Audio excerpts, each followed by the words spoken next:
একটা জিনিসের জন্য ঠিক হচ্ছে না। না আমার তো এই শটে তো মেয়ে নেই, আমার বি ভেঙে যাবে, বুঝতে পারছেন। আমি তো ওটাই বলছি, একটা মেয়ে হ্যালো গাইস, দেখতে পাচ্ছেন আমরা আছি এখন শুটিংয়ে স্পটে। আমাদের রবিদা, যাকে বলা হয় উজ্জ্বল মিষ্টি ভাণ্ডারের ছোট ভাইয়ের বিয়ে, তার জন্য আশীর্বাদ দোয়া করবেন। আমরা সেই বিয়ের বরযাত্রী ইনশাল্লাহ কালকে আমরা যাব। যাদেরকে ইনভাইট করা হয়েছে অবশ্যই তারা সুন্দরভাবে আসবেন। হিন্দু মুসলমান বলে বড় কথা নয়, বড় কথা হচ্ছে সে একটি বিশাল বড় মনের মানুষ। আমাদেরকে ইনভাইট করেছেন, দাওয়াত করেছেন এবং তাদের স্টাফগুলো সবাই যাবে।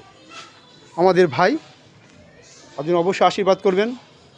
রবিদার ছোটো ছেলের জন্য অবশ্যই সব দোয়া করবেন। বিয়ের বাড়িতে তারা সবাইকে নিমন্ত্রণ দিয়েছেন, আর যাদেরকে দিতে পারে নাই তারাও দোয়া করবেন। সবাই ভালো থাকবেন, সুস্থ থাকবেন।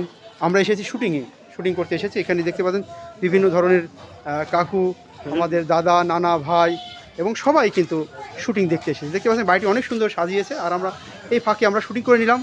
যেহেতু আমাদের নিজস্ব এলাকা, নিজস্ব বাড়ি, আমরা নিজস্ব বাড়ি মনে করি। আমাদেরকে অনেক ভালোবাসে রবি কাকু, আমাদেরকে অনেক ভালোবাসে, আমাদেরকে দাওয়াত করেছে। সবাই ভালো থাকবেন। দেখতে পাচ্ছেন বাড়ির ভিতরেও আপনাদেরকে কিছু একটু দেখিয়ে দিচ্ছি। দেখতে পাচ্ছেন আমরা বাড়ির ভিতরে চলে যাচ্ছি।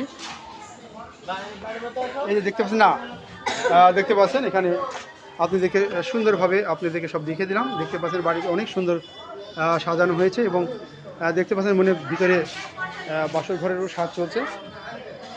সবাই ভালো থাকবেন এবং সুস্থ থাকবেন। আসসালামু আলাইকুম। এই দিকটির জন্য এইটি হ্যাঁ, এটা বিয়ের মানে এখানে আসবে দর্শক। হ্যাঁ হ্যাঁ, দেখতে পাচ্ছেন। হ্যাঁ হ্যাঁ, তুলি দেখতে পাচ্ছেন। না না না, দেখতে পাচ্ছেন এখানে